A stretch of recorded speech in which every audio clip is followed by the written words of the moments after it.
हे guys, myself Pranav Mishra. हमने standard 10th के chapter first जिसका नाम है chemical reactions and its equations के पहले से ही कई सारे लेक्चर्स कर लिए हैं, जिसमें हमने how to balance chemical equation, types of chemical reaction, जिसमें कि हमने पढ़ा है decomposition reaction, displacement reaction, double displacement reaction, combination reaction, ये सारे रिएक्शंस हमने पढ़ लिए हैं। और साथ में जब रिएक्शंस होते हैं तो क्या क्या चेंजेस आते हैं, जैसे evolution of gas, formation of precipitate, change in state, change in temperature, change in colour, ये सारी चीज़ें हमने पढ़ ली हैं। अब हमारे पास कुछ ही लिमिटेड टॉपिक्स बचे हैं, जैसे कि ऑक्सीडेशन, रिडक्शन, ऑक्सीडाइजिंग एजेंट क्या होता है, रिड्यूसिंग एजेंट क्या होता है, और साथ में रेंसिडिटी क्या होता है और कोरोजन क्या होता है। ठीक है, ये सब चीज़ें हम लोग पढ़ लेंगे, चैप्टर हमारा कंप्लीट हो जाएगा। ठीक है ना। तो अभी है हमारा जो टॉपिक है वो है ऑक्सीडेशन, जिसको हिंदी में बोलते हैं उपचयन या फिर ऑक्सीकरण भी आप बोल सकते हैं। तो उपचयन क्या बोलेंगे इसको, उपचयन। ठीक, ओके। उपचयन होता क्या है, ऐसा रिएक्शन जिसमें या तो ऑक्सीजन जुड़े या फिर हाइड्रोजन निकल जाए, उसी को बोलते हैं उपचयन यानी कि ऑक्सीडेशन। ठीक है, रिएक्शन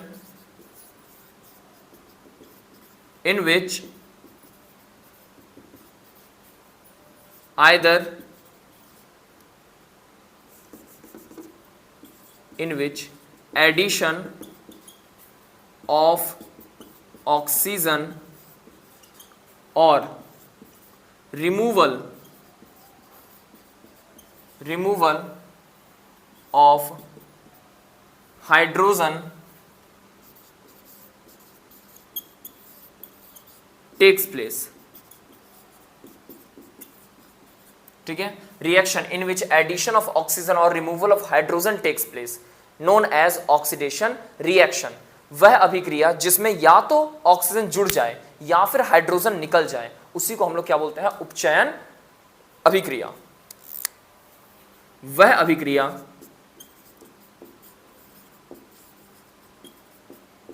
जिसमें या तो ऑक्सीजन को मैं O2 से शो कर दे रहा हूं, ऑक्सीजन जुड़ जाए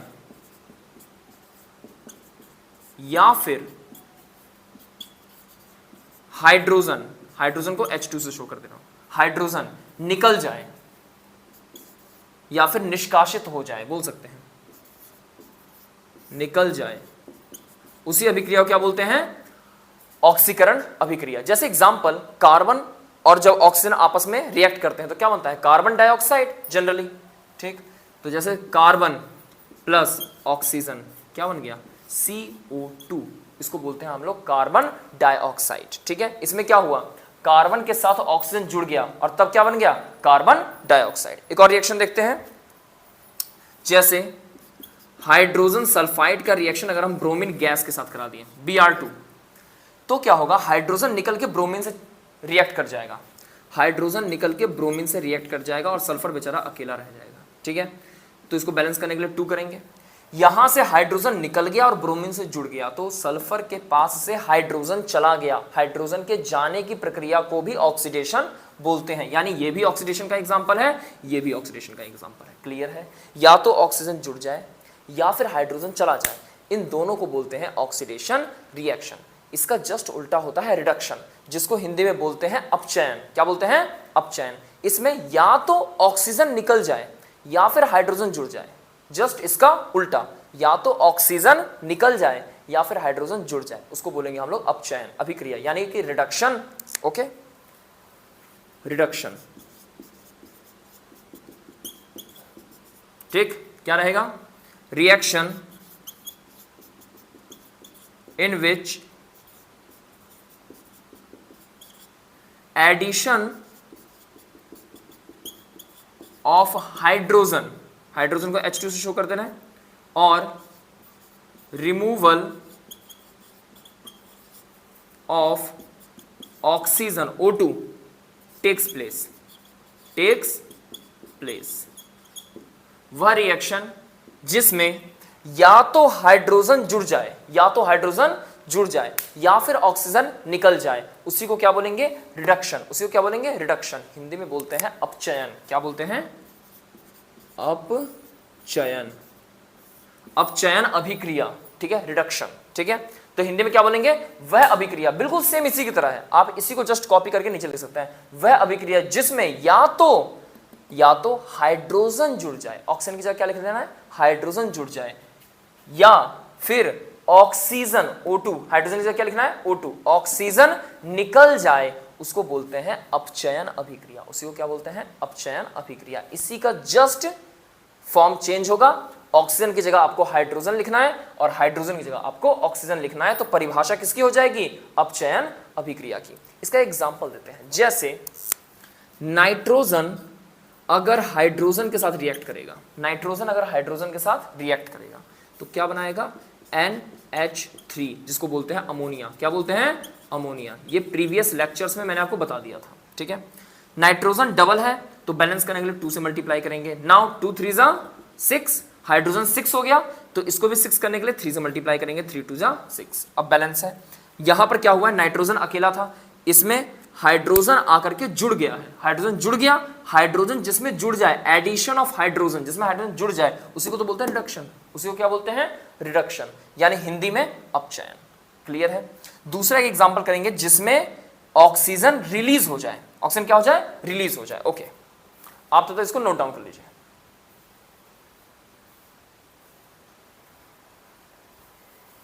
आई होप आपने नोट डाउन कर लिया होगा।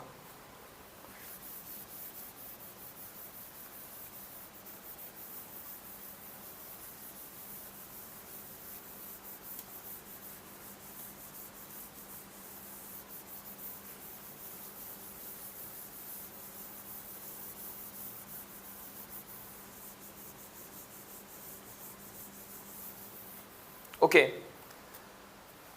अगर हम बात करें इसके एग्जाम्पल की, जैसे हमारे पास है जिंक ऑक्साइड। क्या है हमारे पास, जिंक ऑक्साइड। जिंक ऑक्साइड का रिएक्शन अगर हम करा दे हाइड्रोजन के साथ, किसके साथ करा दे, हाइड्रोजन के साथ, तो ऑक्सीजन किसके पास चला जाएगा, हाइड्रोजन के पास, और तब क्या फॉर्म कर देगा, वाटर, और जिंक हमारा बेचारा अकेला रह जाएगा। जैसे जिंक ऑक्साइड हाइड्रोजन के साथ करा सकते हैं, कार्बन के साथ भी करा सकते हैं, क्या बनेगा फिर, कार्बन मोनोऑक्साइड। क्या बन जाएगा, कार्बन मोनोऑक्साइड। जैसे जिंक ऑक्साइड का रिएक्शन अगर हमने कार्बन से करा दिया, मान लीजिए, हाइड्रोजन से भी करा सकते हैं, कार्बन के साथ भी करा सकते हैं, कोई इशू नहीं है, ठीक है।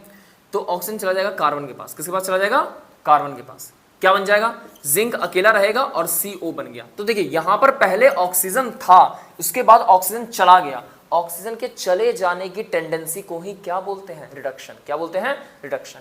यानी ये भी एग्जांपल है रिडक्शन का, ये भी एग्जांपल है रिडक्शन का। या तो हाइड्रोजन जुड़ जाए या फिर ऑक्सीजन चला जाए तो उसको बोलते हैं रिडक्शन, ठीक है।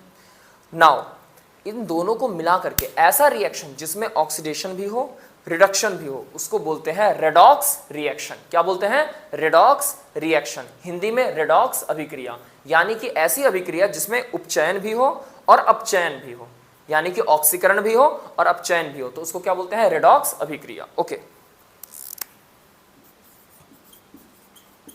रेडॉक्स रिएक्शन, अगर इसकी डेफिनेशन की बात करें हिंदी में, रेडॉक्स अभिक्रिया, केवल अभिक्रिया पीछे लगा देना है, बाकी हिंदी में भी रेडॉक्स ही बोलते हैं, ठीक। तो क्या होगा, that reaction in which oxidation and reduction both takes place, oxidation and reduction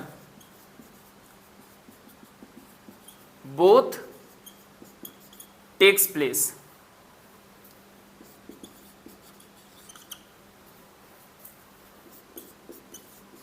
ठीक है, हिंदी में अगर बोले तो वह अभिक्रिया जिसमें ऑक्सीकरण यानी कि उपचयन एवं अपचयन दोनों होते हैं उसे ही रेडॉक्स अभिक्रिया बोलते हैं, ठीक है। अब चाहे तो वापस दोबारा सुन सकते हैं, ठीक है, और डेफिनेशन लिख सकते हैं। क्या कह रहे हैं, वह अभिक्रिया जिसमें उपचयन एवं अपचयन दोनों होते हैं उस अभिक्रिया को रेडॉक्स अभिक्रिया कहते हैं। एग्जाम्पल जो हमने ऊपर वाला देखा है इसको अगर ध्यान से देखें तो जिंक के साथ क्या हुआ, जिंक के पास ऑक्सीजन था, फिर जिंक के पास अब ऑक्सीजन नहीं है, यानी ऑक्सीजन चला गया।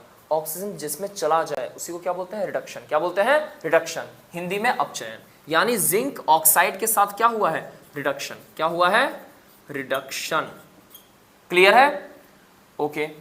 कार्बन था, इसके पास ऑक्सीजन आके मिला है, यानी इसको ऑक्सीजन मिला है। जिसको ऑक्सीजन मिलता है उसको क्या बोलते हैं? ऑक्सीडेशन। क्या बोलते हैं? ऑक्सीडेशन, यानी कि उपचयन। क्या बोलते हैं? उपचयन। ओके। और रिडक्शन वाले को क्या बोलते हैं? अपचयन। ठीक, क्लियर है? जिसको ऑक्सीजन मिल गया उसको क्या बोलते हैं? उपचयन। जिसके साथ ऑक्सीजन चला गया, जहां से ऑक्सीजन चला गया उसको क्या बोलते हैं? अपचयन। ठीक है, यहां से ऑक्सीजन चला गया अपचयन, कार्बन वाले को ऑक्सीजन मिल गया उपचयन। ठीक है। अच्छा, एक इंटरेस्टिंग चीज, यहां पे दो टर्म होते हैं, एक होता है ऑक्सीडाइजिंग एजेंट और एक होता है रिड्यूसिंग एजेंट। सीधी सी बात समझना है, जिसके साथ रिडक्शन होता है ना वही ऑक्सीडाइजिंग एजेंट होता है। सिंपल सी बात। आपसे ऑक्सीडाइजिंग एजेंट या रिड्यूसिंग एजेंट की डेफिनेशन नहीं पूछता, वो पूछता है पहचानने के लिए कि कौन सा रिड्यूसिंग एजेंट है, कौन सा ऑक्सीडाइजिंग एजेंट है। तो जिसके साथ रिडक्शन हुआ है, जिसके साथ क्या हुआ है? रिडक्शन, रिडक्शन को यानी अपचयन, जिसके साथ अपचयन हुआ है वही है हमारा ऑक्सीडाइजिंग एजेंट। ऑक्सीडाइजिंग एजेंट को हिंदी में क्या बोलते हैं? ऑक्सीकारक। क्या बोलते हैं? ऑक्सीकारक। ऑक्सीकारक। ठीक है, क्लियर है? रिड्यूसिंग एजेंट को, इसको हम कह सकते हैं, जैसे हिंदी में क्या बोलते हैं इसको? अपचयन। ठीक है, तो वैसे ही इसका अलग नाम हो सकता है जिसको हम बोल सकते हैं अपजायक के रूप में। ठीक है ना, इसको हम क्या बोल सकते हैं आराम से? अपचायक।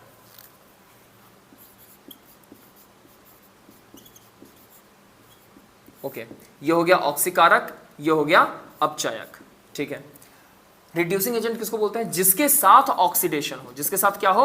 ऑक्सीडेशन हो। जिसके साथ ऑक्सीडेशन हो उसको बोलते हैं रिड्यूसिंग एजेंट, जिसके साथ रिडक्शन हो उसको क्या बोलते हैं? Oxidizing agent. जैसे इसी एग्जांपल समझ ले रहे हैं, जिंक ऑक्साइड के साथ क्या हुआ था? रिडक्शन। क्या हुआ था? रिडक्शन। यहां से ऑक्सीजन चला गया, यहां से ऑक्सीजन चला गया, इसके साथ हुआ रिडक्शन, यानी ये है हमारा ऑक्सीडाइजिंग एजेंट। क्या है? Oxidising agent. OA से मैं शो कर दे रहा हूं, ऑक्सीडाइजिंग एजेंट। कार्बन के साथ क्या हुआ था? यहां पे ऑक्सीडेशन हुआ था। क्या हुआ था? ऑक्सीडेशन, यानी ऑक्सीजन आके जुड़ गया था, यानी कार्बन वाला जो है ना, ये है हमारा रिड्यूसिंग एजेंट। क्या है हमारा ये? Reducing agent. RA से शो कर दे रहा हूं मैं। ठीक है ना, तो जिसके साथ ऑक्सीडेशन हो गया वो है रिड्यूसिंग एजेंट, जिसके साथ रिडक्शन हो गया वो है हमारा ऑक्सीडाइजिंग एजेंट। ओके, इसको जल्दी से आप नोट डाउन कर लीजिए।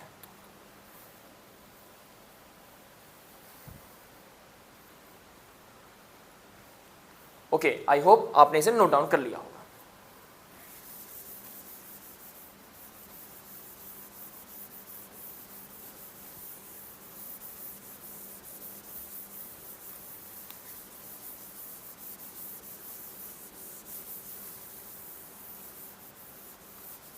ओके, यहां पे एक टर्म आता है कोरोजन। यहां पे एक टर्म आता है कोरोजन, जिसको बोलते हैं संक्षारण। कोरोजन, संक्षारण। संक्षारण क्या होता है? जब भी कोई मेटल, ठीक है, ऑक्सीजन के कांटेक्ट में आता है, रिएक्ट करता है और उसके ऊपर अगर कोई लेयर चढ़ जाए, कोई परत चढ़ जाए, उसी को बोलते हैं संक्षारण। जैसे लोहा नमी और हवा के कांटेक्ट में आता है तो उसके ऊपर जंग लग जाती है, जिसको बोलते हैं रस्टिंग ऑफ आयरन। ठीक है, तो वही क्या है हमारा? कोरोजन। वही क्या है हमारा? कोरोजन, यानी कि संक्षारण। ध्यान दीजिएगा, जब लोहे पर जंग लगती है तो उसका कलर कैसा हो जाता है? जैसे Fe है, इस पर जब जंग लग जाती है तो क्या बन जाता है? ये Fe2O3। ये किसका फॉर्मूला है? रस्टिंग ऑफ आयरन का, यानी जंग लगने का। जंग का फॉर्मूला है, यानी रस्टिंग। ठीक, इसका कलर कैसा होता है? Reddish brown. कैसा होता है? Reddish brown. रेडिश ब्राउन इसका क्या होता है? कलर। अच्छा, कॉपर, ठीक है, कॉपर जब रिएक्ट करता है तो ये CuCO3 बन जाता है। ठीक है। और इसका कलर क्या होता है, ये इंपॉर्टेंट है, इसका कलर हो जाता है ग्रीन। कैसा कलर हो जाता है? ग्रीन। कॉपर कलर कैसा होता है? ग्रीन। अच्छा, सिल्वर, ये सिल्वर सल्फाइड बन जाता है, AgS। क्या बन जाता है? Silver sulphide. अच्छा, इसका कलर कैसा हो जाता है? ब्लैक। कैसा हो जाता है? ब्लैक। ओके। लोहे पे रंग कौन सा आ जाता है? लोहे पे रंग आ जाता है रेडिश ब्राउन। कैसा कलर आता है? Reddish brown. कॉपर पे कलर कौन सा आता है? ग्रीन, ये याद होना चाहिए। और सिल्वर पे कलर कौन सा आता है? ब्लैक। इसको आप नोट डाउन कर लीजिए। लास्ट हमारा टॉपिक बचेगा जिसको हम लोग बोलते हैं रेंसिडिटी। ओके,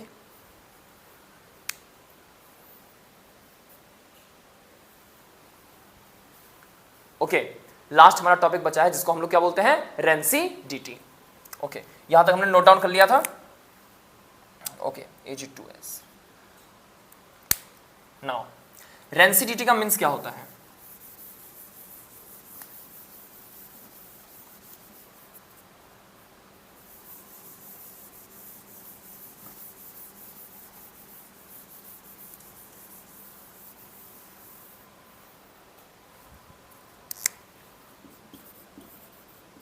रेंसिडिटी जिसको बोलते हैं विकृत गंधिता। क्या बोलते हैं? विकृत गंधिता। ये क्या होता है? जो भी आपका खाने पीने का पदार्थ है, खाद्य पदार्थ जिसको बोलते हैं, खाने पीने की चीजें, जब भी वो ऑक्सीजन के कांटेक्ट में आता है तो उसका टेस्ट चेंज हो जाता है और उसका स्मेल चेंज हो जाता है, उसी को बोलते हैं रेंसिडिटी, यानी कि विकृत गंधिता। ठीक है, खाने पीने का कोई भी पदार्थ जब उसका टेस्ट चेंज हो जाए और उसका स्मेल चेंज हो जाए तो उसी को हम लोग रेंसिडिटी बोलते हैं, यानी विकृत गंधिता। ओके, एक खास चीज, अगर हमें इससे बचाना है इसको खाद्य पदार्थ को, तो उसके लिए क्या करना पड़ेगा? पहला, नाइट्रोजन गैस का यूज करना होगा। किसका गैस? Nitrogen gas. जितने भी चिप्स होते हैं, ठीक है, कुरकुरे, इन सब में कौन सा गैस यूज होता है? Nitrogen gas. ये ऑक्सीजन से दूर रखता है, तभी इतने लंबे टाइम तक ये चल पाते हैं। ठीक है, दूसरा, इसे कोल्ड जगह पे रखना होगा। किसमें? कोल्ड जगह पे। अगर आप चाहते हैं कि आपका खाने का सामान बर्बाद ना हो तो इसलिए हम कहाँ रखते हैं इसको? रेफ्रिजरेटर में। कहाँ रखते हैं? रेफ्रिजरेटर। लास्ट, इसे एंटीऑक्सीडेंट चीजों के कांटेक्ट में लाना होगा। एंटीऑक्सीडेंट क्या होता है? ऐसी चीजें जो ऑक्सीजन के संपर्क में आने से रोकें। जैसे उसे थोड़ा ज्यादा ऑयली बना दीजिए। जैसे अचार है, अचार क्या जल्दी सड़ता है, खराब होता है? नहीं, क्योंकि वो बहुत ज्यादा ऑयली है। बहुत ज़्यादा अगर कोई चीज़ ऑयली रहती है, ऑयल के कांटेक्ट में आई हुई है, तो उसके ऊपर ऐसी लेयर चढ़ी हुई है कि वो डायरेक्ट ऑक्सीजन के कांटेक्ट में नहीं आ पा रहा है, जिस वजह से उसका लाइफ थोड़ा ज़्यादा हो जाता है। ठीक है, तो एंटीऑक्सीडेंट का यूज़ करते हैं। किसका यूज़ करते हैं? एंटीऑक्सीडेंट। ठीक है ना, जिसकी वजह से क्या होता है कि ये ऑक्सीजन के कांटेक्ट में नहीं आ पाता है। ठीक है, जिसकी वजह से, जैसे एग्जांपल हम ले सकते हैं ऑयल, ऑयल प्रोडक्ट्स। ठीक है, ऐसा खाना बनाइए जिसमें ऑयल वाली चीजें ज्यादा हो। ये सिर्फ उसके लिए है कि खराब ना हो। ठीक है, ऐसा नहीं है कि ऑयल वाला खाने से हम लोग हेल्दी हो जाएंगे। ठीक है, मेन चीज ये है कि वो खराब ना हो। तो उसके लिए 3 चीजें हैं। पहला, नाइट्रोजन गैस का यूज करना। दूसरा, इसको ठंडे जगह पे रखना जैसे कि फ्रिज। और तीसरा, एंटीऑक्सीडेंट का यूज करना जैसे कि ऑयल प्रोडक्ट्स। ओके, क्लियर है? आई होप आपको ये पूरा का पूरा चैप्टर समझ आ गया होगा। इसमें हमने हर एक टॉपिक को क्लियर कर लिया है। ठीक है, कोई भी टॉपिक में अगर डाउट हो तो प्रीवियस लेक्चर्स को आप देख सकते हैं। अगर ये लेक्चर आपको पसंद आया हो तो चैनल को सब्सक्राइब करें। तब तक के लिए जय हिंद, जय भारत।